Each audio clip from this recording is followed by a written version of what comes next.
కాకపోతే మనం ఎప్పుడు వాంతులు సీరియస్గా ఎప్పుడు తీసుకోవాలంటే ఆడ అన్నం పాలు సరిగ్గా పాలు సరిగ్గా తాగట్లేదు, లేదంటే కనుక మోషన్ సరిగ్గా వెళ్ళట్లేదు, లేదంటే కనుక బరువు తగ్గిపోతున్నాడు, యాక్టివిటీ తక్కువగా ఉండడం, బరువు తగ్గిపోవడం, యూరిన్ అనేది అంటే పాస్క్ అనేది రోజుకి 6 సార్లు కన్నా తక్కువ వెళ్తున్నాడు అంటే కనుక ఆ వాంతులు మనకి సంథింగ్ ఏదో సీరియస్ కాంప్లికేషన్ లోపల ఏదో ఉన్నది అని అనుకోవాలి.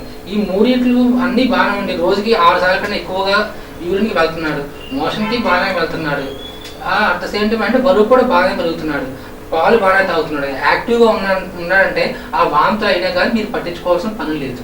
చాలామంది అంటే మీరు దాని పరిష్కారం వల్ల పాలు పట్టించిన వెంటనే భుజం మీద వేసుకోండి. వాళ్ళు ఏంటంటే పాలు తాగుతూ గాలి కూడా పీల్చేస్తారు. ఆ గాలి పీల్చేయడం వల్ల ఈ పాలు లోపలికి వెళ్ళిపోతాయి పొట్టలోకి, అట్ ద సేమ్ టైం ఈ గాలి లోపలికి వెళ్ళిపోతుంది. ఎప్పుడైతే మన భుజం మీద వాళ్ళని లేపి అంటే మనలో వాళ్ళు లెగలేరు కదా, సో అంటే మనమే లేపి భుజం మీద తట్టామనుకోండి, ఏదైతే కనుక గాలి ఉందో ఆ గాలి బయటకు వచ్చేస్తాం, తేనుపు.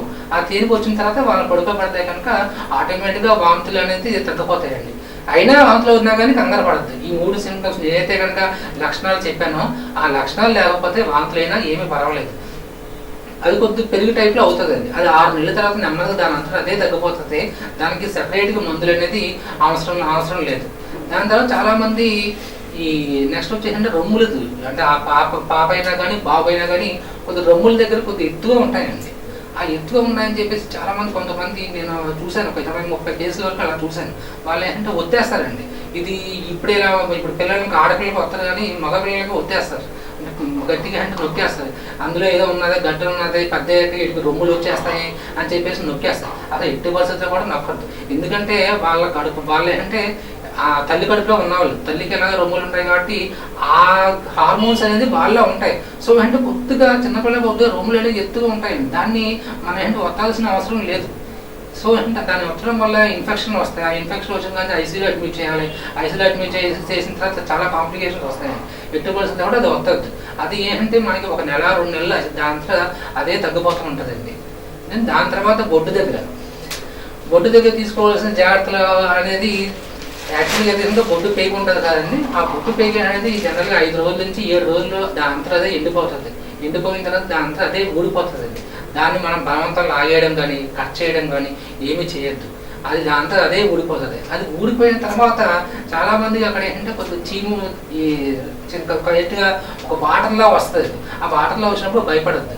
కాకపోతే అంటే చీములా వచ్చినా లేదు, బొడ్డు చుట్టూరు ఎర్రగా అయినా లేదు, వాసన ఆ బొడ్డు చుట్టూరు వాసన కానీ ఇన్ఫెక్షన్ అయినట్టుంది.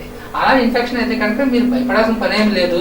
అది ఎంత త్వరగా గుర్తొచ్చి అంత త్వరగా మీకు పిల్లల డాక్టర్ గారు తీసుకెళ్తే కనుక మీకు పౌడర్ రాస్తారు. పౌడర్ ఒకటి సిరప్ ఒకటి రాస్తారు. అది రాస్తే కనుక మీకు అది ఇమీడియట్గా అది సాల్వ్ అయిపోతుందండి. అంతేగాని దాని దగ్గర మనం ఏంటంటే తరచు తొడవడం కానీ అటువంటిది ఏమాత్రం చేయొద్దు. బ్లీడ్ అయ్యే అవకాశాలు ఉంటాయి. కొంతమంది అడిగారు మరి పిల్లలు పుట్టినప్పుడు ఉమ్ము నీరు తాగేశారని చెప్పి వెంటనే పీడియాట్రిషియన్ దగ్గర తీసుకెళ్తారు. దాని గురించి ఏం చేయాలి? అవునండి, అది ఒక పీడియాట్రిషియన్ పర్యవేక్షణలోనే జరగాలంటారు. అవునవునండి. ఇది ఉమ్మ నీరు తాగడం అనేది జనరల్గా ఎప్పుడవుతుంది అంటే పోస్టమ్ అంటే డేట్లు అయిపోయినా కానీ డెలివరీ అవ్వలేదు, లేదంటే పెద్ద బేబీ అంటే కడుపు సైజు ఉండాల్సిన సైజులో కన్నా ఎక్కువ సైజు ఉన్నప్పుడు, లేదంటే మదర్కి ఏదైనా ఇన్ఫెక్షన్ ఉన్నప్పుడు, అటువంటినప్పుడు ఏంటంటే వీళ్ళు లోపల ఇప్పుడు మనం కూర్చున్న ఆయాసం ఉన్నాం అనుకోండి, ఊపిరి అందట్లేదు. ఇప్పుడు ఊపిరి అందకపోతే మనం ఏం చేస్తాం అంటారు. అదే రకంగా వీళ్ళు తల్లి గర్భంలో ఉన్నప్పుడు ఏంటంటే ఈ తల్లికి ఇటువంటి సిమ్టమ్స్ ఇటువంటి ఏమన్నా ప్రాబ్లం ఉండి ఆక్సిజన్ సరిగ్గా అందకపోవడం, ఇన్ఫెక్షన్లు అటువంటివి ఉన్నాయి అనుకోండి, లోపల ఏమవుతాయంటే ఈ బాబుకి ఊపిరి అందక అంటాడు. అలా అన్నప్పుడు ఏంటంటే ఈ ఉమ్మ నీరు అనేది మింగేస్తాడండి. ఆ ఉమ్మ నీరు ఎప్పుడైతే మింగాడో అవన్నీ కూడా ఏంటంటే ఊపిరితిత్తుల్లోకి వెళ్ళిపోతాయండి. ఆ ఊపిరితిత్తుల్లోకి వెళ్ళి ఒకసారి బాబు బయటకు వచ్చిన తర్వాత జనరల్గా పిల్లలు బయటకు వచ్చిన తర్వాత కంపల్సరీగా ఏడవాలండి. కాకపోతే ఇటువంటి పిల్లలు ఏంటంటే ఏడవ అలా ఏడవకపోవడం వల్ల ఏంటంటే వాళ్ళ బ్రెయిన్ అనేది చాలా ఎఫెక్ట్ అవుతుంది.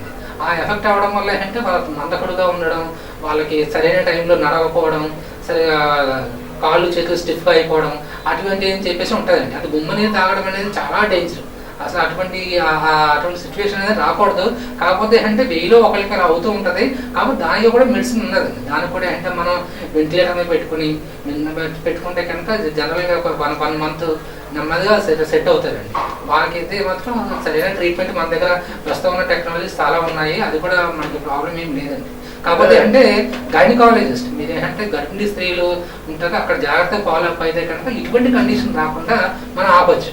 ఖచ్చితంగా పుట్టిన వెంటనే బేబీని పీడియాట్రిషియన్ చూపించడం మంచిది. మంచిదండి, మంచిది. తాగారు లేదు ఎలా ఉన్నారో కండిషన్ అంతా మీకు ఓకే చెప్తారు. అవునండి. దాని తర్వాత నెక్స్ట్ వచ్చేసి చాలా మంది ఈ మెడకు వచ్చి తాబేదులు కడతారు, చేతికి వచ్చి తాబేదులు కడతారు, మొలతాడుకు వచ్చి తాబేదులు కట్టినది, నడుముకి తాబేదులు కడతారు, కాళ్ళకి పట్టీలు వేస్తారు.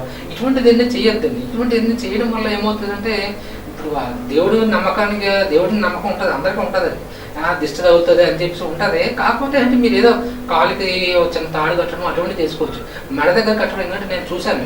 ఎందుకంటే హెల్తీగా ఉన్న ఆరోగ్యంగా ఉన్న పిల్లలు కేవలం ఈ మెడ దగ్గర నైట్ బాగానే పడుకుంటారు, కొద్ది తెల్లవారి లెగరు. కారణం ఏంటంటే ఈ మెడ దగ్గర అంతా కూడా ఉరిసిపోయి బిగిసిపోయి ఉంటుందండి. అది వాళ్ళు చెప్పేప్పటికీ వాళ్ళు చాలా బాధపడతారు. ఇది సింపుల్ విషయం.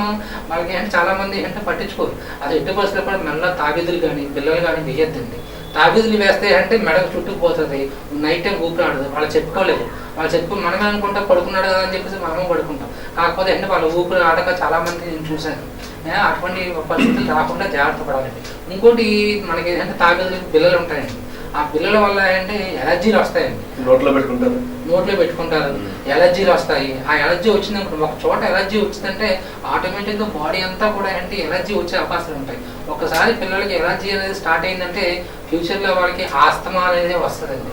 ఆస్తమా వచ్చిందంటే వాళ్ళకి తరచూ ఏదో ఒక కంప్లైంట్లు వస్తూనే ఉంటాయి. సో అంటే అసలు ఎటు పరిస్థితుల్లో కూడా తాబేదులు అనేది ఆపేయండి. ఏదన్నా ఉంటే కనుక కాలికి కట్టండి, అంతే తప్ప ఇక మిగతా ఎటు పరిస్థితుల్లో కూడా మెడ దగ్గర మాత్రం మీరు వేయద్దండి. డాక్టర్ గారు మరి ఇందాక నలుగు పెట్టద్దు, కొద్దిగా స్కిన్ డెలికేట్ గా ఉంటుందని చెప్పారు కదా. అవునండి. మరి ఆయిల్ పెట్టి నలుగు పెడతా ఉంటారు. ఆయిల్ పెట్టచ్చా? ఆయిల్ పెట్టచ్చండి. నేను మంచి ప్రశ్న వేశారు మీరు. Okay, oil వేయచ్చండి. ఆయిల్ అనేది చాలా మంచి పని చేస్తుంది. ఎందుకంటే చాలా మంది అంటే ఆయిల్ వేయడం వల్ల మనకి అంటే పిల్లలు ఈ జిడ్డుగా ఉంటారు అని చెప్పేసి అనుకుంటారు. ఆయిల్ వేస్తే ఏమవుతుందంటే జనరల్గా మామూలుగా కొబ్బరి నూనె అండి. కొబ్బరి నూనెలో పోషకాహారాలు చాలా ఉంటాయండి. అంటే మనమైతే వంట చేసుకోమని కొబ్బరి నూనెలో చాలా ఇతర దేశాల్లో ఇతర రాష్ట్రాల్లో కొబ్బరి నూనెతో వంట కూడా చేసుకుంటారు.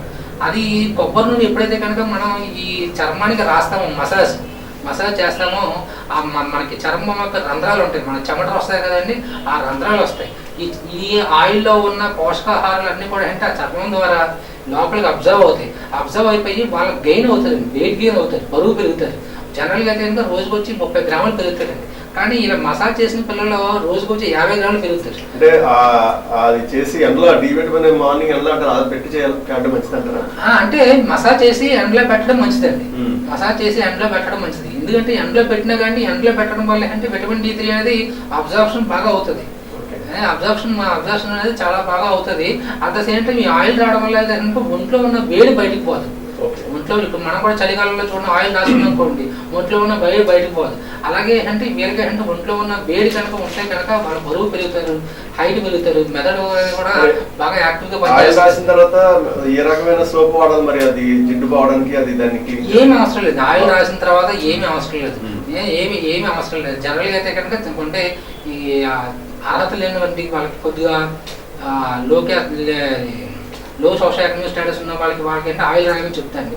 కొంతమందికి అయితే కనుక మనం అంటే మన మాయిశ్చరైజర్స్ ఉంటాయండి, మాయిశ్చరైజ్ కాదు. కాకపోతే బెస్ట్ అంటే మాయిశ్చరైజర్ కన్నా యాక్చువల్గా అయితే కనుక మనకి ఇదే బెస్ట్ అండి. కొబ్బరి నూనె అనేది కొంతమంది చెవులో ఆయిల్ పోస్తుంటారు పిల్లలకి, అంతవరకు సురక్షితం డేంజర్. చెవులో అనేది అటు ఇటు పరిస్థితుల్లో కూడా ఆయిల్ అనేది వేయద్దండి. చెవులో అనేది ఆయిల్ అనేది అట్లా ఇటు పరిస్థితుల్లో కూడా వేయద్దు, అవసరం లేదండి. దానివల్ల ఏంటంటే ఆ మిడిల్ ఇయర్ అంటే మధ్యలో రంధ్రం ఉంటుంది, అందులో వెళ్ళిపోతుంది. అందులో స్టాగ్నెంట్గా ఉండిపోయి చెవిలో ఇన్ఫెక్షన్ వచ్చి మనకి ASYM అని చెప్పేసి అంటారండి, అక్యూట్ ఓటైటిస్ మీడియా అని చెప్పేసి అంటారు. అటువంటివి వచ్చే అవకాశాలు ఉంటాయండి. చెవిలో అటు ఇటు పరిస్థితుల్లో కూడా వేయద్దు. చెవిలో కూడా చాలా మంది అంటే దూరు పెట్టేసి కవలు పెట్టేసి లోపలికి పెట్టి క్లీన్ చేస్తూ ఉంటారు. అది కూడా చేయాల్సిన అవసరం లేదు. పైన పుట్టుక సరిపోతుంది, లోపలికంటే బాగా చేయొద్దు. మరి అలాగే నీళ్లు స్నానం చేయించినప్పుడు వేడి నీళ్ళు మంచిదంటారా, చన్నీళ్ళు చేయించాలా? ఎటువంటి వేడి ఉండాలి? వేడి నీళ్ళు అయితే జనరల్ అయితే కనుక మనకి వేడి నీళ్ళు చేస్తే బెటర్ అండి. ఎందుకంటే వేడి బాడీలో వేడి ఉంటుంది కదండి, బాడీలో వేడి అనేది ఆవిరి అవ్వకూడదు, 50% కూడా ఆవిరి అవ్వకూడదు. సో అంటే వేడి నీళ్ళతో చేయించాలి, చన్నీళ్ళతో కూడా, చన్నీళ్ళతో ఎప్పుడు కూడా చేయించకూడదు అండి. పిల్లలకి చన్నీళ్ళు కూడా ఎప్పుడు కూడా చేయించకూడదు, ఎప్పుడు కూడా వేడి నీళ్ళతోనే చేయించాలి. అది కూడా తగిన వేడి నీళ్ళు సగం చన్నీళ్ళు సగం వేసి చేయాలి. మరీ ఎక్కువ వేడి నీళ్ళు వేసినా కానీ వాళ్ళ హైపర్ థర్మియాకి వెళ్ళిపోతారండి. హైపర్ థర్మియాకి వెళ్ళిపోవాలంటే 40 degrees కన్నా ఎక్కువ వెళ్ళిపోయింది అనుకోండి, హైపర్ థర్మియాకి వెళ్ళిపోతారు. తర్వాత ఏంటంటే చాలా మంది నేను చూసింది అంటే ఈ 6 నెలల లోపల పిల్లలకి అంటే బరువు పెరగట్లేదని చెప్పేసి సెరిలాక్ ముందే స్టార్ట్ చేస్తున్నారు. అసలు ఎట్టి పరిస్థితుల్లో కూడా అంటే 6 నెలల వరకు మనమే కదండి, మొత్తం దేశం అంతా కూడా, దేశం కానీ మొత్తం ప్రపంచం అంతా కూడా ప్రతి పిల్లలకు కూడా అంటే up to 6 months, up to 6 నెలలు. 6 నెలలు అంటే 6 నెలలు వచ్చాయని కదండి, 6 నెలలు పూర్తయ్యేంత వరకు, 6 నెలలు పూర్తయ్యేంత వరకు కూడా తల్లిపాలు మాత్రమే పట్టించాలి. ఇంకా అంటిల్ అన్లెస్ మన పిల్లల డాక్టర్ గారు ఏదైనా మందు ఇస్తే తప్ప, అది తప్ప, లేదంటే కనుక ఓన్లీ తల్లిపాలు మాత్రమే పట్టించాలి. ఇంకోటి ఉంటుందండి, విటమిన్ D3 డ్రాప్స్ ఉంటాయి. విటమిన్ D3 డ్రాప్స్ మాత్రం డైలీ పట్టించాలి, 0.5 ml డైలీ పట్టించాలి. ఎందుకంటే మనకి తల్లిపాలలో విటమిన్ D3 అనేది కొంచెం తక్కువలో ఉంటుంది. అందుకనే అంటే విటమిన్ D3 డ్రాప్స్ ఏంటంటే కంపల్సరీగా వేయాలి, ప్రతి సంవత్సరం వచ్చేంత వరకు విటమిన్ D3 డ్రాప్స్ వేయాలి అని చెప్పేసి చెప్తూ ఉంటాము. తల్లిపాలు మాత్రం కంపల్సరీగా అంటే ఫస్ట్ 6 months అనేది తల్లిపాలు మాత్రమే పట్టించాలి. ఇంకా వేరే పాలు అసలు ఎట్టి పరిస్థితుల్లో కూడా పట్టించుకోవాలి. తల్లిపాలు అవకాశం లేని వాళ్ళు తల్లిపాలు అవకాశం లేదంటే యాక్చువల్గా అయితే తల్లిపాలు పట్టించకూడదు అనేది రెండు కండిషన్లు అండి. రెండు కండిషన్లు ఉన్నాయి. ఒకటి గెలాక్టోజీమియా అని చెప్పేసి ఉంటుందండి, ఇంకోటి ప్రైమరీ లాక్టోజ్ ఇంటాలరెన్స్ అని చెప్పేసి ఉంటుంది. ఇదంటే కొంచెం అంటే చాలా రేర్ అండి, అది కూడా చాలా ఎప్పుడో ఏదో హోటల్లో ఎవరికో ఉంటుంది తప్ప ఉండదు. తల్లిపాలు అనేది ఇవి పట్టించాలి. కాకపోతే అంటే ఒకవేళ తల్లి డెలివరీ టైంలో మరణించిన, అటువంటి టైంలో మనకి అంటే తల్లి రాకూడదు, అటువంటి దూరంగా ఉన్నది, లేదంటే సిజేరియన్ అయ్యి ఐసీయూ ఉంటారు, అటువంటి టైంలో అంటే మనకి ఫార్ములా ఫీడ్స్ ఉంటాయి. గేదె పాలు ఎట్టి పరిస్థితుల్లో కూడా పట్టించుకోవద్దు. గేదె పాలు కానీ ఆవు పాలు కానీ అసలు ఎట్టి పరిస్థితుల్లో కూడా పట్టించుకోవద్దు. తల్లి అంటే మనకి ఫార్ములా ఫీడ్స్ ఉంటాయి. అంటే బయట మీకు ఫార్ములా ఫీడ్స్ స్టేజ్ 1 అంటే 0 ఫస్ట్ నుంచి పుట్టినప్పటి నుంచి 6 months వరకు అలా స్టేజ్ 1 ఉంటుంది. 6 months to 12 months ఆ స్టేజ్ 2 ఉంటుంది. అలాగా మనకి అది ఉంది. అది అంటే ఆల్మోస్ట్ 99 అంటే 100% తల్లిపాలతో సమానం కాదు, ఓన్లీ 95% మాత్రమే తల్లిపాలతో సమానం. చాలా మంది నేను గమనిస్తుంది అంటే బరువు పెరగట్లేదని చెప్పేసి సెరిలాక్ ముందే పట్టిస్తున్నారు. సెరిలాక్ అనేది ముందే పట్టించట్లేదు. ఎందుకంటే 6 నెలల లోపల పిల్లలకి అంటే పేగు అనేది ఇప్పుడు మనం చూడండి, ఇప్పుడు రాళ్ళు తినేసామనుకోండి మనకు అరగదు. మనం అంటే ఓన్లీ అన్నం మాత్రమే తింటాము, రాళ్ళు తింటే మనకు అరగదు. అలాగే వాళ్ళకు కూడా అంటే పేగు అనేది మెచ్యూర్ అవ్వదు. సో అలా మెచ్యూర్ అవ్వకపోవడం వల్ల ఏంటంటే ఆ పేగు అరుగుదల అనేది చాలా తక్కువగా ఉంటుందండి. సో అంటే ఎట్టి పరిస్థితుల్లో కూడా మీరు సెరిలాక్ అనేది 6 నెలలు దాటిన తర్వాత నెమ్మదిగా పట్టించాలా తప్ప ముందే పట్టించుకోండి. చెప్పిన తర్వాత స్టార్ట్ చేయాలంటారు. అవునండి. దాని తర్వాత గేదె పాలు ఎప్పటి నుంచి పట్టించవచ్చు అని చెప్పేసి అడుగుతారు. ఎందుకంటే గేదె పాలు మనం తాగుతాము, పిల్లలు తాగుతారు. ఎప్పటి నుంచి పట్టించవచ్చు అంటే యాక్చువల్గా సంవత్సరం పూర్తి అవ్వాలండి. 6 నెలలు దాటిన తర్వాత కూడా కాదు, సంవత్సరం పూర్తి అవ్వాలి. సంవత్సరం పూర్తయిన తర్వాత అప్పుడు మనకి గేదె పాలు అనేది పట్టించవచ్చు. సంవత్సరం తర్వాత ఆవు పాలు పట్టించవచ్చా అంటే ఆవు పాలు పట్టించొద్దండి. ఆవు పాలు అంటే దేవుడికి అభిషేకాలకి వాటికి తప్ప మామూలుగా అయితే జనరల్గా అయితే కనుక ఎవరికి కూడా మామూలు పెద్దవాళ్ళకి కూడా అంటే ఆవు పాలు అనేది జనరల్గా రికమెండ్ చేయాలి. ఎందుకంటే ఆవు పాలు పట్టించిన వాళ్ళకి అంటే కొంతమందికి పేగు ఎలర్జీ వస్తుందండి. అంటే పేగు ఒలిసిపోవడం కానీ బాయడం కానీ అటువంటిది వస్తుంది, బ్లీడింగ్ అయ్యే అవకాశాలు ఉన్నాయి. అట్ ద సేమ్ టైం అంటే ఒక్కొక్క ఈ ఐరన్ డెఫిషియన్సీ అనేది వస్తూ ఉంటుంది. సో అంటే ఆవు పాలు కూడా జనరల్గా రికమెండ్ చేయం. మోస్ట్లీ అంటే గేదె పాలు మాత్రమే రికమెండ్ చేస్తాం. ఆవు పాలు అనేది జనరల్గా అంత ఈజీగా రికమెండ్ చేయమండి. ఇప్పుడు చాలా మంది అంటే తల్లి ఆవు పాలు తాగుతుంది, బిడ్డకి అంటే తన పాలు ఇస్తుంది. అటువంటి పిల్లల్లో కూడా అంటే మాకు ఇమీడియట్గా వీళ్ళకి విరేచనాలు అవడాలు, రక్తహీనత అనేది మేము గమనిస్తూ ఉంటామండి. సో అంటే ఇటువైపులో కూడా ఈ ఆవు పాలు అనేది పట్టించద్దు. గేదె పాలు సంవత్సరం దాటిన పిల్లలకి గేదె పాలు పట్టించవచ్చండి. తల్లిపాలు ఎప్పుడు దాకా పట్టించవచ్చు అని చెప్పేసి మళ్ళీ అడగచ్చు. యాక్చువల్గా అయితే కనుక తల్లిపాలు 6 months వరకు కంపల్సరీ. కాకపోతే 2 సంవత్సరాల వరకు తల్లిపాలే మెయిన్ ఫుడ్ అండి. చాలామంది అంటే ఈ బరువు పెరగట్లేదు, హైట్ ఎదగట్లేదు అని చెప్పేసి 2 సంవత్సరాల లోపల పిల్లలకి అన్ని తల్లిపాలు ఆపేసి ఇవన్నీ అలవాటు చేస్తారు. తల్లిపాలే ప్రైమరీ. తల్లిపాలు పట్టించిన తర్వాత నెక్స్ట్ ఇవి అన్నం పెట్టడం కానీ ఇవన్నీ కూడా మనం గుడ్డు పెట్టడం, అరటిపళ్ళు పెట్టడం ఇవన్నీ కూడా మన పట్టించద్దు. తల్లిపాలు ఆపేసి అది మాత్రం పట్టించద్దు. తల్లిపాలు తిన్న తర్వాత ఇంకా ఆకలి వేస్తుందంటే మాత్రం ఇది పట్టించాలండి. ఓకే, మరి డాక్టర్ గారిని మీరు ఏదన్నా సందేహాలు అడగాలనుకుంటే మీ పిల్లలకు సంబంధించి కానీ, అలాగే ఈ కోవిడ్కి సంబంధించి ఏదన్నా ప్రొటెక్షన్ ఏం చేయాలి, అలాగే ఎటువంటి సలహాలు కావాలన్నా పిల్లలకు సంబంధించిన డాక్టర్ గారిని శ్రీనివాస్ గారిని అడగాలనుకుంటే TCC live number 9491824266 number call చేసినట్లయితే మీరు డాక్టర్ గారితో మాట్లాడి మీ సందేహాలను నివృత్తి చేసుకోవచ్చు. మరి ఈ కార్యక్రమంలో ఒకసారి బ్రేక్ తీసుకుందాం. బ్రేక్ తర్వాత డాక్టర్ గారిని ఇంకా మరిన్ని కోచింగ్స్ తోటి మరి పిల్లలతో ఎలాగా పెంచాలి ఏంటి అనేది అవగాహన కల్పిద్దాం.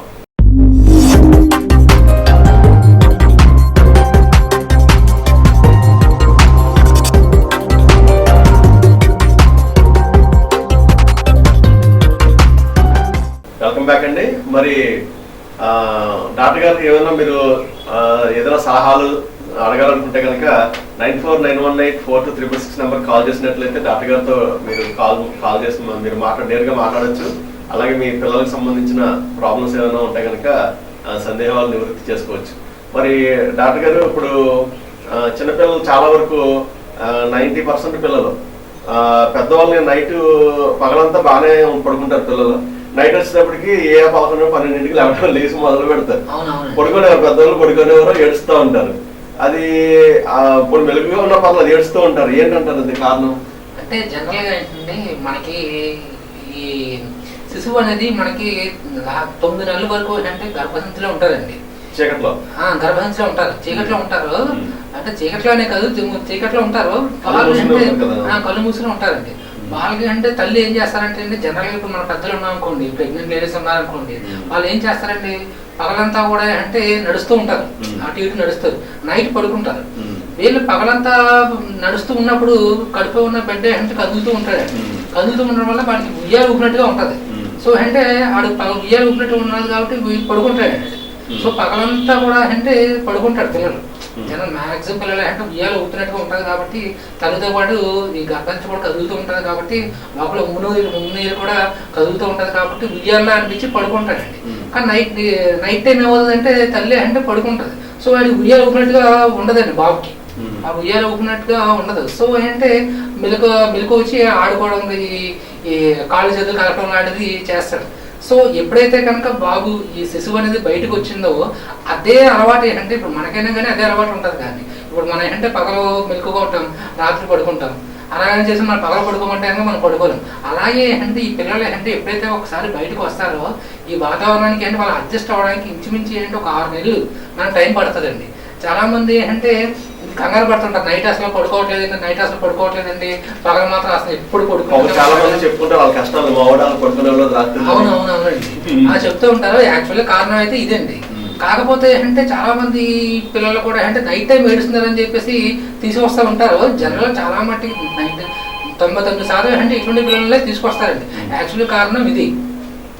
కానీ ఈ ఏడుస్తున్నప్పుడు పిల్లలు ఎలా ఏడుస్తున్నప్పుడు ఏంటంటే మనం చూసుకోవాల్సింది ఏంటంటే మనం డయాపర్ చూసుకోవాలండి. యాక్చువల్లీ డయాపర్ టాపిక్ ఇప్పుడు వచ్చింది కాబట్టి డయాపర్ కోసం చెప్తాను నేను.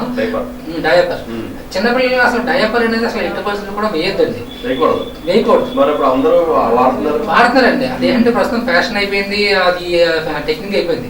యాక్చువల్లీ డయాపర్ అనేది కనిపెట్టింది దేనికి అంటే బాబుని ఎప్పుడైనా హాస్పిటల్కి తీసుకెళ్ళాల్సి వచ్చినా, లేదంటే కనుక ప్రయాణం చేసిన వచ్చినా, లేదంటే గుడికి తీసుకెళ్ళినప్పుడు వదిలినా అది యూరిన్ అనేది బయటకు వెళ్ళకుండా ఉండడానికి అంటే బట్టలు పాడకుండా ఉండడానికి అంటే చేశారండి. కాకపోతే అంటే అది ఇప్పుడు ఎలా అయిపోయిందంటే ఒక ఫ్యాషన్ లాగా అయిపోయింది. పిల్లలకి అంటే రాత్రిపూట డైపర్ వేసేసి అలా వదిలేస్తున్నారు. ఇప్పుడు రాత్రి పాసు పోస్తాడండి. ఇప్పుడు మనమే ఉన్నాము, తడిగి మనకి దుప్పటి తడిగా ఉంది, ఆ తడి మీద మనం పడుకోమంటే మనం పడుకుంటామా? పడుకోలేము. లెగిసి పక్కకి వెళ్ళిపోయి దుప్పటి మార్చేసి పడుకుంటాం. మనమైతే చెప్పుకొని మనం చేసుకోగలం కాబట్టి మనం చేసుకుంటాం. కాకపోతే అంటే పిల్లలు అలా కాదు కదా, చెప్పుకోలేదు. ఆ డైపర్ తడిగినా కానీ వాళ్ళు అంటే అలాగే ఏడుస్తారు. తల్లికమో ఎందుకు ఏడుస్తున్నారో తెలియదు. అంటే పాత పద్ధతి క్లాత్ కట్టేవారు వాళ్ళు అంటే ఎప్పుడైతే తడిసిపోయింది అంటే తీసేస్తూ ఉండేవారు.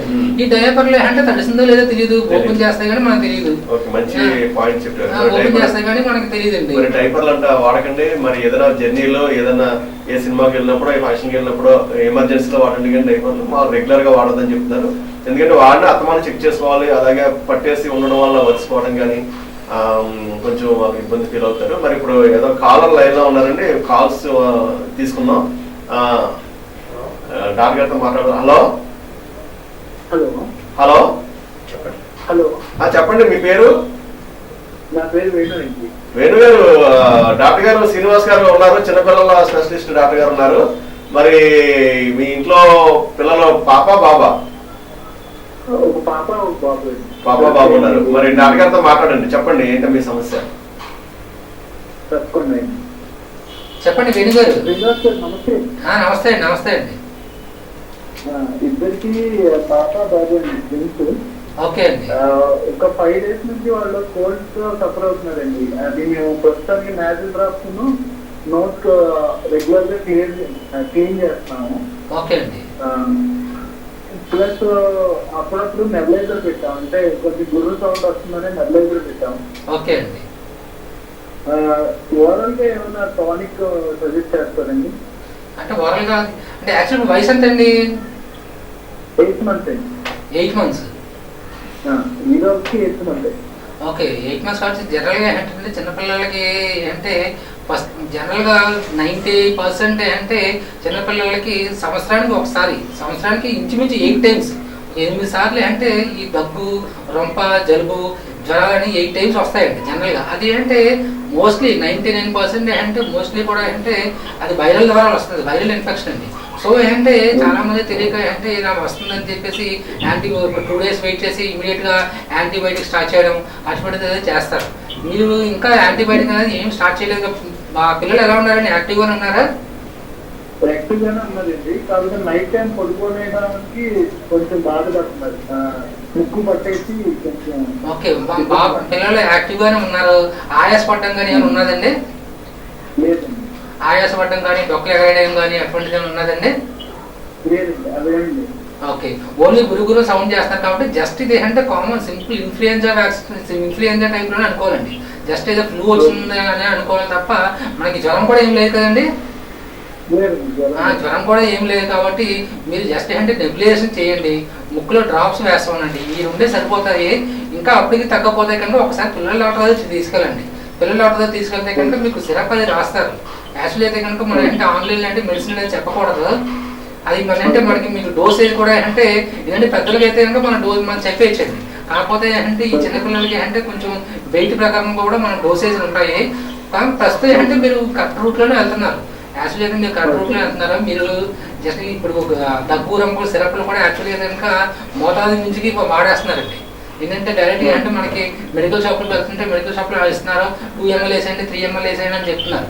కాకపోతే ఏంటంటే మీ పిల్లల డాక్టర్కి యాక్చువల్గా తెలుస్తుంది. బరువు చూస్తారు, దాని తర్వాత ఏంటంటే ఛాతీలో ఏమన్నా సౌండ్స్ మామూలు బయటకు వచ్చే సౌండ్స్ వేరు, గురుగురు సౌండ్స్ వేరు, లోపల మన స్టెథోస్కోప్ పెట్టి మనం చూసేది వేరండి. సో అంటే అవన్నీ చెక్ చేసి ఏది మనకి సింపుల్గా ఏదైనా యాంటీ హిస్టమిన్స్గా సింపుల్ పెడితే సరిపోతుందా, లేదంటే కనుక వేరేది ఏమన్నా ఎక్స్పెక్టెడ్ అంటే కఫం కానీ అటువంటిది ఏమైనా ఉన్నదా అని చెప్పేసి మనం చూసి దాని ప్రకారంగా మనం అంటే ఈ సిరప్ పెట్టాలి తప్ప మనం అంటే టెస్ట్ ఏమి చేయకుండా మనం చూడకూడదు, సిరప్లు అనేది రాయకూడదండి. అది కాక ఎస్పెషల్లీ ఏంటంటే చిన్నపిల్లలు ఏంటంటే బరువు చూడకుండా ఎట్టి పరిస్థితుల్లో కూడా మన సిరప్ అనేది వాడకూడదు. జనరల్గా అంటే చాలా మంది అంటే బరువు చూడరు, ఏం చూడరు. మెడికల్ షాప్లో మనం చూస్తాము, వెళ్ళి అడగగానే అంటే సిరప్లు ఇచ్చేస్తారు, వేసుకోవడం అని చెప్తారు. కాకపోతే బరువు చూడకుండా ఎట్టి పరిస్థితుల్లో ఈవెన్ పారాసిటమాల్ కానీ అసలు ఎట్టి పరిస్థితుల్లో కూడా వేయకూడదండి. బరువు చూసాకే ఏం మెడిసిన్ అయినా కానీ వేయాలి. సరే, మీరు ప్రస్తుతానికి ఏం చేస్తారంటే నెబులైజేషన్ కంటిన్యూ చేయండి. ఇదంటే పిల్లలు యాక్టివ్గా ఉన్నారు, అంత యాక్టివ్గా ఉన్నారంటే వాళ్ళకి ఎటువంటి ఇన్ఫెక్షన్ లేనట్టు, జ్వరం కూడా ఏమీ లేదు కాబట్టి మనం భయపడాల్సిన పని ఏమి లేదు. డాక్టర్ గారు ట్రినిటీ హాస్పిటల్లో ఉంటారండి అవైలబుల్ గా మీకు. మీరు రేపు అపాయింట్మెంట్ తీసుకుని రేపు చూపించండి. ఓకే ఓకే అండి, ఓకే అండి. మరి ఇప్పుడు ఈ చెప్పిన లక్షణాలను బట్టి ఎటువంటి ట్రీట్మెంట్ ఉంటుందండి?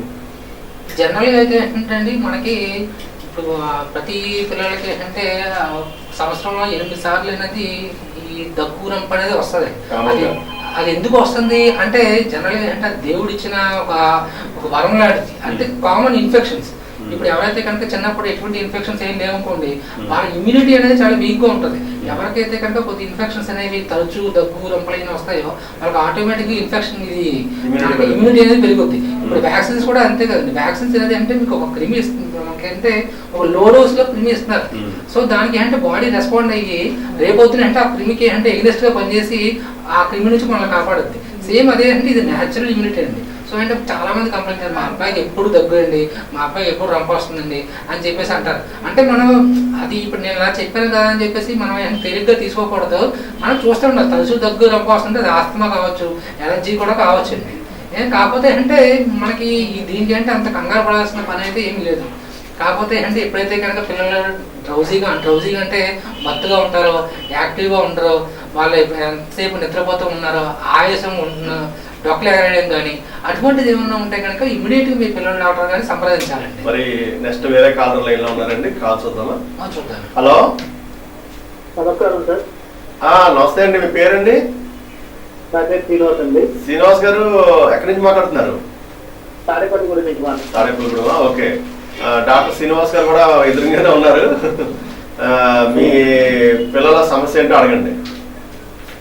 మా పాపకు వచ్చి 15 నెలలు. అవునండి. ఓకే అండి. పాప ఏ పెట్టినా చేస్తా ఉంటుందండి. ఏ పెట్టినా తింటలా పెట్టలేదండి, ఊసేస్తుంది.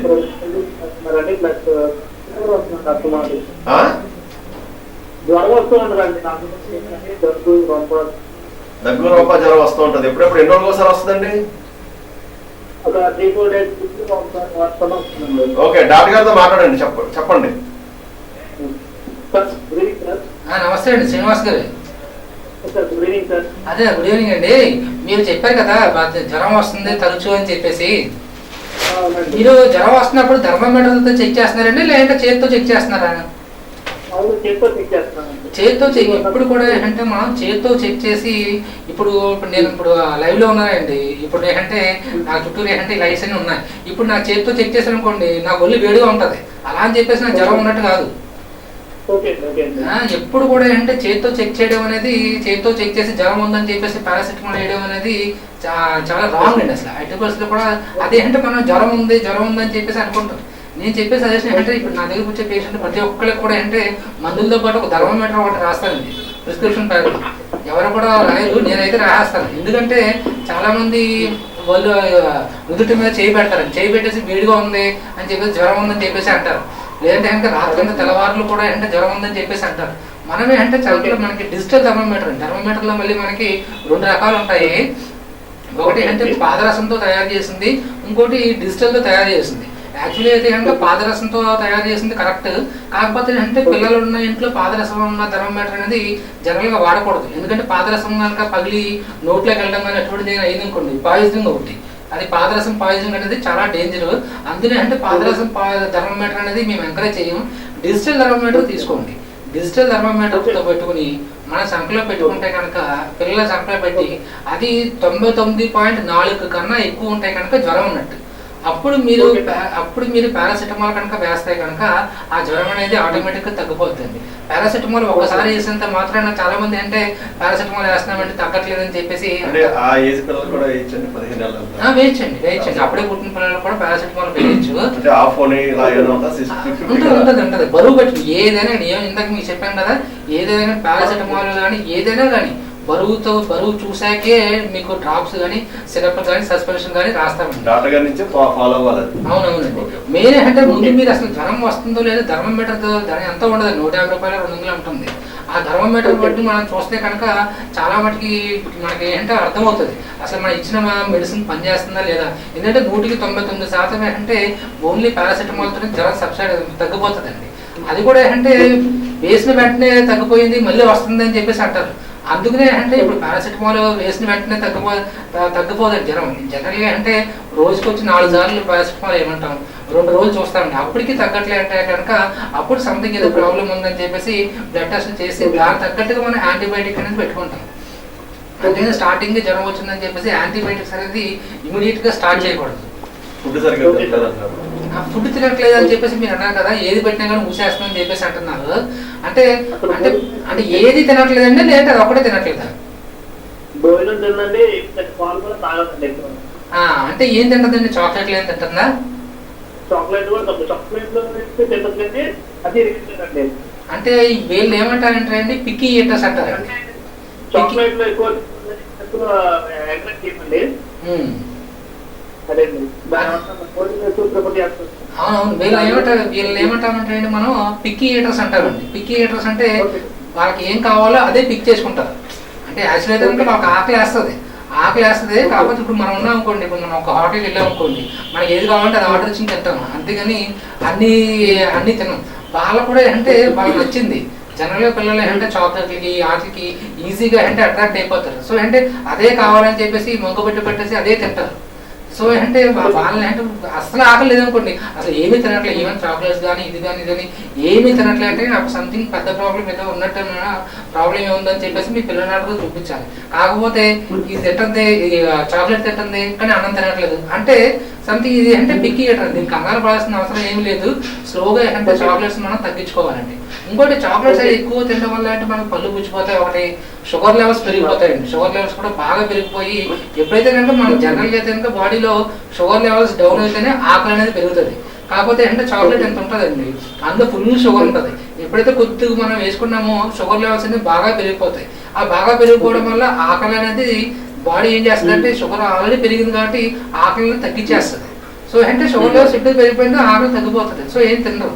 అదే కనుక మీరు ఎంత అన్నం పెట్టారు, మీరు చాక్లెట్ పెట్టే పోతే ఎంత అన్నం పెట్టారనుకోండి, షుగర్ లెవెల్స్ అంటే కొద్దిగా పెరుగుతుంది, మళ్ళీ ఆకలి వేస్తుంది, అరుగుదల కూడా బాగా అవుతుంది. సో షుగర్ లెవెల్స్ డౌన్ అవుతాయి, మళ్ళీ ఆకలి వేస్తుంది. సో ఈ రకంగా మనం చేసుకోవాలండి. అందులో పిల్లలు అంటే తీపి పదార్థాలు అనేది పెట్టద్దు. ట్రినిటీ హాస్పిటల్లో ఉంటారు డాక్టర్ గారు, మీరు అపాయింట్మెంట్ తీసుకుని కనిపించండి. శ్రీనివాస్ గారు ఏదండి? మన గొల్లగూడెం జంక్షన్ దగ్గర ఉన్నది కదండి,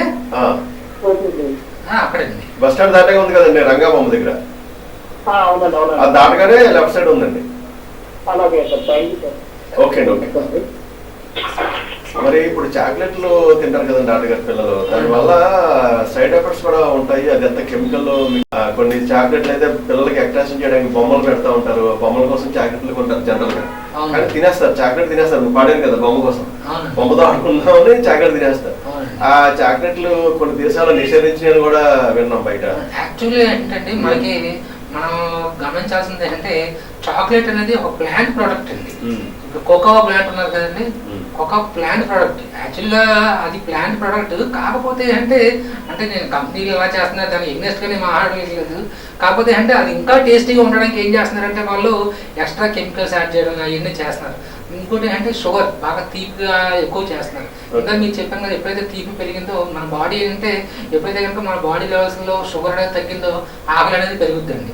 ఎప్పుడైతే కనుక మనం ఇంత పంచదార యాక్చువల్గా అయితే కనుక ఇంత పంచదార తిన్నాం అనుకోండి, షుగర్ లెవెల్స్ ఆటోమేటిక్ పెరిగిపోతుంది. జ్యూస్ సెంటర్ లో కూడా అంతే, మనం 4-5 రోజులు తాగే కాఫీ అంత షుగర్ ఒకసారి జ్యూస్ లో వేస్తారండి.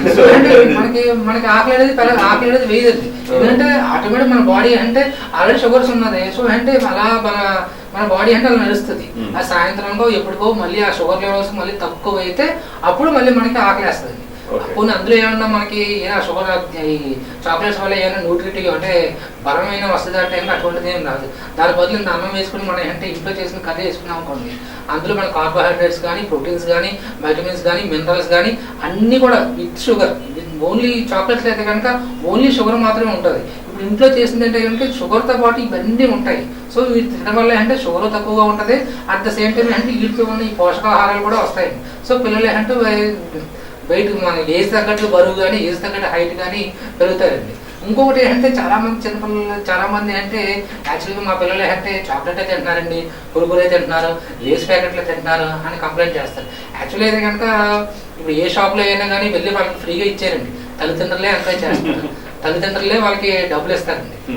ఇప్పుడు వాళ్ళ అమ్మమ్మ గారు ఉంటారు, వాళ్ళ నాన్నమ్మ గారు ఉంటారు, వాళ్ళు ఏంటంటే గారాబం చేస్తారు, ఇంటికి వస్తారు, ఇంటికి వచ్చినప్పుడు చాక్లెట్ ఇస్తారు. లేదంటే కనుక ఏడుస్తున్నాడు అని చెప్పేసి 10 రూపాయలు ఇస్తారు. 10 రూపాయలు ఇస్తే ఆ బాబు ఏం చేస్తాడండి, వెళ్ళి షాప్లో ఇస్తారు. ఆ షాప్లో ఏముంటుందండి, వాళ్ళు ఏదైతే సేల్ అవ్వట్లేదో అది ఇచ్చేస్తారు వాళ్ళకి. అది వాళ్ళకి ఏం తెలుస్తుంది, ఏదైతే సేల్ అవుతుందో తక్కువ సేల్ అవుతుందో అది ఇస్తారు. అది ఎక్స్పైరీ తక్కువ ఉన్నదో అది అనేది ఇస్తారు, అది తింటారు. సో ఇదంతా కూడా అంటే కేవలం అంటే ఈ తల్లిదండ్రుల యొక్క గారాబం వల్ల ఇదంతా జరుగుతుందండి. అంతే పిల్లల చాక్లెట్ తింటారంటే అది పిల్లలు తప్ప జస్ట్ అంటే తల్లిదండ్రుల యొక్క నిర్లక్ష్యం అండి అది. ఐస్ క్రీమ్స్ కానీ జనరల్ దాని బదులు అంటే ఇప్పుడు దాని బదులు మనకి ఫ్రూట్స్ అలవాటు చేయండి. ఫ్రూట్స్ అలవాటు చేయండి. ఆ ఫ్రూట్స్ అలవాటు చేయండి. ఫ్రూట్స్లో ఉన్న షుగర్ వేరు, మళ్ళీ మన చక్కెరలో చాక్లెట్లో ఉన్న షుగర్ వేరు, ఫ్రూట్స్లో ఉన్న షుగర్ వేరు. ఆ షుగర్ అనేది అంటే ఇమీడియట్గా తగ్గుద్దండి. ఈ షుగర్ అనేది ఇమీడియట్గా తగ్గదు. సో అంటే ఫ్రూట్స్లో అంటే మనకి మిగతా క్యాలరీస్ కూడా తక్కువగా ఉంటాయి. ఈ క్యాలరీస్ ఎప్పుడైతే తగ్గిందో అంటే ఫ్యాట్ కంటెంట్ అండి. ఈ ఫ్యాట్ కంటెంట్ అనేది ఈ షుగర్లో, ఈ చాక్లెట్స్ వాటిలో ఎక్కువగా ఉంటుంది. కాకపోతే అంటే మనకి ఫ్రూట్స్లో ఫ్యాట్ కంటెంట్ అనేది చాలా తక్కువగా ఉంటుంది. సో అంటే ఇప్పుడు ఈ మధ్యకాలంలో మనం చూసాము చాలా మంది పిల్లలు ఇప్పుడు మనకి పాండమిక్ అయిపోయింది ఒబేసిటీ అనేది. అంటే ఊబకాయం అండి. ఊబకాయం అంటే ఓవర్ వెయిట్, అంటే ఉండాల్సిన బరువు కన్నా ఎక్కువగా ఉంటున్నారు. ఊబకాయం అనేది చాలా పాండమిక్ అయిపోయింది. అంటే అన్ని దేశాల్లో కూడా పిల్లలు ఇప్పుడు చాలా మంది కూడా అంటే చాలా లావుగా ఉంటారు. లావుగా ఉన్నంత మాత్రాన పిల్లలు ఆరోగ్యంగా ఉన్నట్టు కాదండి. చాలా మంది అంటే మా అబ్బాయి లావుగా లేడు అని చెప్పేసి అంటారు. లావుగా ఉన్నంత మాత్రాన పిల్లలు అంటే ఆరోగ్యంగా ఉన్నట్టు కాదు. ఈ ఊబకాయం రావడానికి ప్రధాన కారణం అంటే తల్లిదండ్రులే. వాళ్ళ యొక్క గారాభం వల్ల వాళ్ళ అంటే చాక్లెట్స్, కుర్కురేలు, నూడిల్స్, ఈ ఫ్రెంచ్ ఫ్రైస్, చికెన్ రోస్ట్లు, గ్రిల్డ్ చికెన్, ఇవన్నీ అంటే ఈ పిల్లల అంటే నెక్స్ట్ జనరేషన్ని మనమే పాడు చేసుకుంటున్నామండి. డాక్టర్ గారు, ఇప్పుడు మీ ట్రినిటీ హాస్పిటల్లో ఎటువంటి ప్రత్యేకతలు ఉన్నాయి మీరు మీ క్లినిక్లో?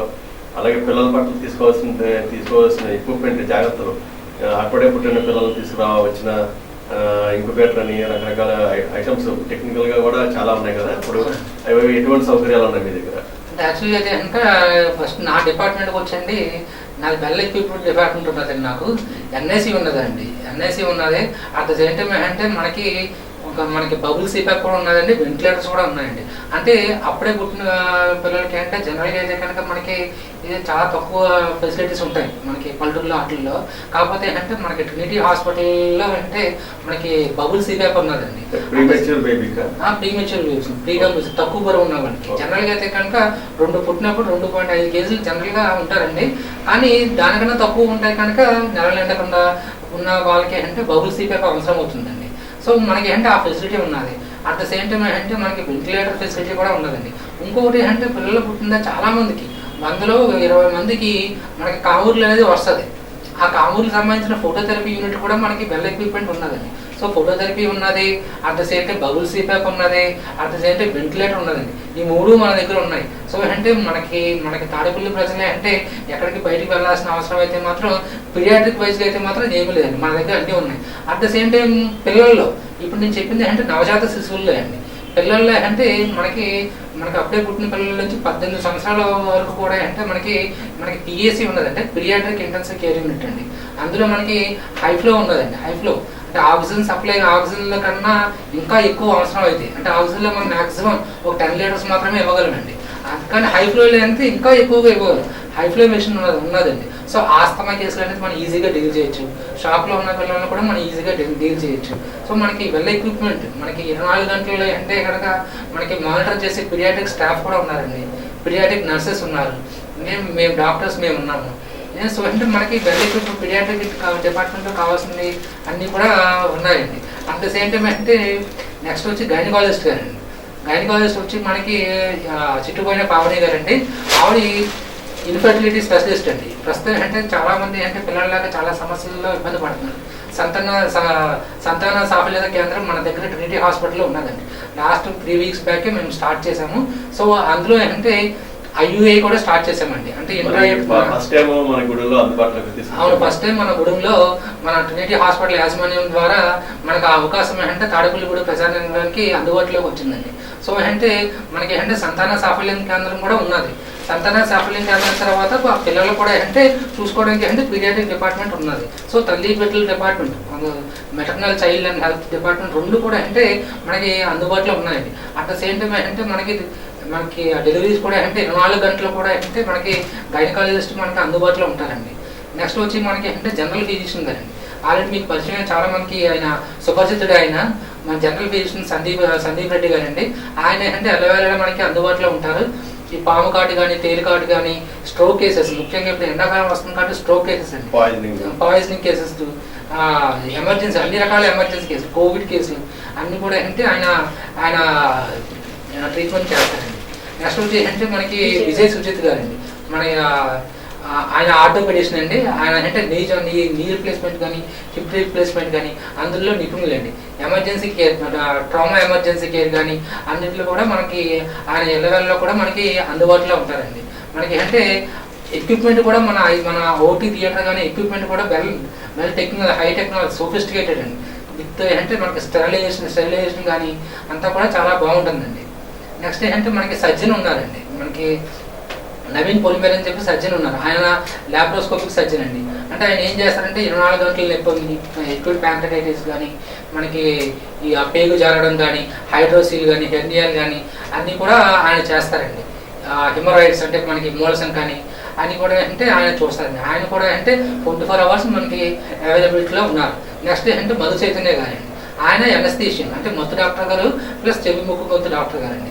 సో మనకి అంటే చెవిలోంచి చీము కారడం కానీ, చెవికి సంబంధించిన ఇన్ఫెక్షన్ కానీ, బెడ్డుకు అంటే కళ్ళు తిరగడం, మొహం తిరగడం అటువంటి అన్నీ కూడా ఆయన చూస్తారండి. అట్ ద సేమ్ టైం అంటే మనకి మత్తు డాక్టర్ కూడా ఆయన ఎమర్జెన్సీ డాక్టర్ గారు కూడా ఎమర్జెన్సీ కేసెస్ కూడా అంటే ఆయన ఇమీడియట్గా స్టేబిలైజ్ చేయగలరు. ఎటువంటి షాక్లో కానీ ఎటువంటి ప్రాణాపాయం ఉన్నా కానీ ఆయన అంటే సేవ్ చేయగలరు. సో మనకి అన్నీ కూడా అందుబాటులో ఉన్నాయండి. నెక్స్ట్ ఏంటంటే మనకి విజిటింగ్ కన్సల్టెంట్స్ ఉన్నారండి. ఇద్దరు మన తాడేపల్లిగూడెంలో మనకు అందుబాటులో ఉన్నది అంటే మనకి విజిటింగ్ కన్సల్టెంట్స్ కూడా ఉన్నారండి. ఒకళ్ళు ఏంటంటే మనకి సతీష్ గారు ఏంటంటే ఆయన న్యూరో సర్జన్ గారండి. ఆయన అంటే మనకి మెదడులో ఏంటంటే పెద్ద గడ్డ కట్టినా కానీ, లేదంటే హైడ్రోకెఫాలస్, పిల్లల్లో హైడ్రోకెఫాలస్, మెనింగోసిల్ అంటే మనకి అంటే వెన్నుపూసలో గడ్డలు ఉండడం, వెన్నుపూస మీద చిన్న బుడగలా వస్తుంది, అటువంటివి కానీ, మనకి బ్లీడ్ ఎక్కువ అవుతున్నా కానీ, ఇటువంటి క్రీనావటం ఇటువంటి సర్జరీలన్నీ కూడా అంటే మనకి ఇప్పుడు యాక్సిడెంట్ అవుతుంది. యాక్సిడెంట్ అయినప్పుడు అంటే తలలో రక్తం చెందడం కానీ అటువంటిదన్నీ కూడా అంటే న్యూరో సర్జన్ మనకి ఉన్నారండి. నెక్స్ట్ ఏంటంటే మనకి వెంకటకృష్ణ గారు కూడా ఉన్నారండి. ఆయన యూరాలజిస్ట్ అండి. ఆయన అంటే సాటర్డే మనకి అవైలబిలిటీలో ఉంటారు. ఆయన మనకి అంటే మెయిన్ ఈ కిడ్నీలో రాళ్ళు కానీ, లేదంటే ప్రోస్టేట్ సంబంధించిన క్యాన్సర్లు కానీ అటువంటి అన్నింటిలో కూడా నిపుణులండి. సో వీళ్ళంతా కూడా అంటే మన తాడేపల్లిగూడెం ప్రధానికం అంటే ఎక్కడికి వెళ్ళాల్సిన అవసరం లేదు. మన ట్రినిటీ హాస్పిటల్లోనే ఎల్లవెల్ల అంటే అన్ని సదుపాయాలు కూడా ఉంటాయండి. ఎటువంటి ఎమర్జెన్సీ కూడా అంటే ఎటువంటి ఎమర్జెన్సీ అయినా కానీ మేము డీల్ చేయగలము. మాకు కంప్లీట్ ఎక్విప్మెంట్ కానీ కంప్లీట్ టీమ్ కానీ ఉన్నామండి. ఇప్పుడు పిల్లలు లేని వాళ్ళు వచ్చినప్పటికీ వాళ్ళకి మీరు ట్రీట్మెంట్ చేసి పుట్టించడం దగ్గర నుంచి, పిల్లల్ని మీరు చూసుకోవడం దగ్గర నుంచి, తర్వాత పెద్ద అయిన తర్వాత ఏదైనా ప్రాబ్లమ్స్ ఉన్నా కానీ, తర్వాత ఏదైనా ఆర్థో ప్రాబ్లమ్స్ ఉన్నా మొత్తం అన్ని రకాలుగా మంచి జీవితానికి సంబంధించిన అన్ని రకాల మీ దగ్గర రెడీగా ఉంది. అన్ని రకాలుగా ఉన్నాయండి. ఓకే అండి. మరి డాక్టర్ గారు, మరి మీ విలువైన సమయాన్ని మా గురించి కేటాయించినందుకు టీసీసీ ఆరోగ్య వ్యవస్థ నుంచి మీకు మరోసారి కృతజ్ఞతలు అండి. సండే కూడా మరి డాక్టర్ గారు మొత్తం టీం అంతా కూడా అవైలబుల్గా ఉంటారు. అలాగే 24 hours కూడా మీరు ఎప్పుడైనా ఎమర్జెన్సీలో కాంటాక్ట్ చేయొచ్చు. ఓపీ టైమింగ్స్ వచ్చి మీకు మామూలుగా ఎప్పటి నుంచి అవైలబుల్గా ఉంటారు మీరు? అంటే జనరల్ మార్నింగ్ 9 గంటల నుంచి మధ్యాహ్నం 2 గంటల వరకు ఉంటామండి. ఈవినింగ్ వచ్చి 5 గంటల నుంచి 8 గంటల వరకు ఉంటాము. ఇదే కాకుండా మేము 24 యాక్చువల్గా ఏంటంటే ఓపీ టైమింగ్స్ అది.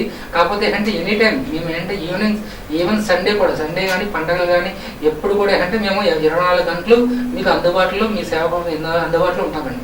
మరి వాళ్ళకి ఎన్ని ప్రోగ్రామ్ ఎలాగా ఏదన్నా బయటకు వెళ్ళాల్సిన పని ఉన్నా కూడా మరి మీకోసం హాస్పిటల్ అంటిపెట్టుకుని ఇంత మంచి టీంని మన పట్టణంలో మన మధ్యలో ఇలాగా వచ్చినందుకు, అలాగే మరి గొలగూడ సెంటర్లోనే కాకుండా మరి బెస్ట్ కాలేజ్ మీకు క్యాంపస్ తెలిసే ఉంటుంది. అక్కడ మరి పూర్తిగా అన్ని రకాల డాక్టర్ గారు చెప్పిన ఎక్విప్మెంట్ మొత్తం అంతా ఎస్టాబ్లిష్మెంట్ చేసిన అధునాతనమైన ఆసుపత్రి అక్కడ రెడీగా ఉంది.